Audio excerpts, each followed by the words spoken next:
안녕하십니까. 6월 22일 화요일 매일 한국경제신문 스크랩을 시작하겠습니다. 오늘의 주요 뉴스 요약입니다.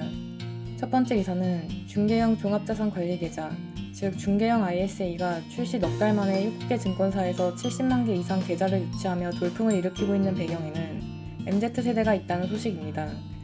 과거 청약통장이나 장기주택 마련 저축처럼 중개형 ISA가 MZ세대 사이에서 주목할 만한 상품으로 자리잡은 결과라는 설명입니다. 만능통장이라는 이름에 걸맞지 않게 제약이 많았던 ISA에 정부가 올해 다양한 혜택을 추가한 것도 중개형 ISA로 돈이 몰리는 데 큰 영향을 미쳤습니다. 8조 원 수준인 전 금융권 ISA 잔액 중 증권사 중개형 ISA 잔액은 2월 말 62억 원에서 4월 말 6,888억 원으로 급증했습니다. 21일 금융투자협회에 따르면 4월 말 기준으로 은행에서 주로 가입하는 신탁형 ISA 가입자 중 20대 비중은 7.5%에 불과하지만 증권사에서만 가입이 가능한 중개형 ISA의 경우 20대 비중이 22.3%에 이릅니다. 여의도의 한 증권사 임원은 중개형 ISA의 핵심 기능은 직접 투자가 가능하다는 점이라며 MZ세대의 주식 투자에 대한 관심이 높아진 시대 상황과 절묘하게 맞아떨어졌고 증권사들도 젊은 층의 마케팅을 집중한 결과 중개형 ISA 가입자가 최근 폭발적으로 늘고 있다고 밝혔습니다. 올해부터 ISA 가입 자격이 소득 있는 자에서 19세 이상 국내 거주자로 바뀌며 소득 조건이 삭제된 것도 영향을 미친 것으로 보입니다. 장혜리 한국투자증권 자산컨설팅부 팀장은 상장 주식 투자가 가능하다는 이점도 있지만 중도 해지를 해도 페널티가 없다는 점 때문에 젊은 층에서 중개형 ISA 가입이 늘어나고 있는 것으로 보인다며 만기 자금을 연금 계좌로 옮길 경우 추가로 300만 원까지 세액공제 혜택을 받을 수 있다는 점도 높은 인기의 비결로 꼽을 수 있다고 말했습니다. 두 번째 기사는 오는 25일로 예정된 SK 브로드밴드와 넷플릭스의 망 사용료 분쟁에 대한 1심 판결에 관련 업계가 촉각을 곤두세우고 있다는 소식입니다.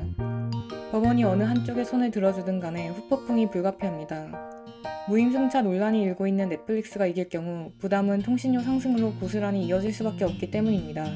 SK 브로드밴드가 승소하면 넷플릭스를 비롯한 글로벌 온라인 동영상 서비스 업체들이 구독료 인상으로 맞대응할 가능성이 높아 이 또한 소비자들 부담을 키울 전망입니다. 서울중앙지방법원 재판부가 25일 1심 선고를 하는 채무부 존재 확인해소는 넷플릭스가 SK 브로드밴드를 대상으로 제기한 것입니다. 넷플릭스는 지난해 4월 방송통신위원회의 중재를 거부하고 법원에 소송을 제기했습니다. SK 브로드밴드는 넷플릭스가 공짜로 자사 인터넷망을 사용했고 고화질 서비스로 망에 부담을 주면서 다른 이용자들에게까지 피해를 주고 있다는 입장입니다. 특히 미국, 프랑스 등에서도 망 사용료를 내고 있는데 국내에선 무료로 사용하고 있다고 주장했습니다. 게다가 국내 네이버나 카카오도 내고 있는 망 이용 대가를 지불하지 않고 있어 역차별이 발생한다고 덧붙였습니다. 반면 넷플릭스는 자사가 개발한 콘텐츠 전송 기술인 오픈 커넥트로 일본 도쿄나 홍콩에 접속만 했을 뿐 망에 부담을 주지 않는다는 입장입니다. 특히 접속과 전송의 개념이 다르다며 최초 연결된 인터넷 제공업체에는 접속료를 지불하지만 연결 이후 전송료는 낼 필요가 없다고 주장하고 있습니다. 세 번째 기사는 카카오뱅크 등 인터넷 전문은행 대출금리가 일반 은행보다 빠르게 뛰는 현상이 나타나고 있다는 소식입니다. 정부가 인터넷 은행에 고신용자 대출을 재고 중저신용자 대상 대출 비중을 확대하라고 압박한 결과입니다.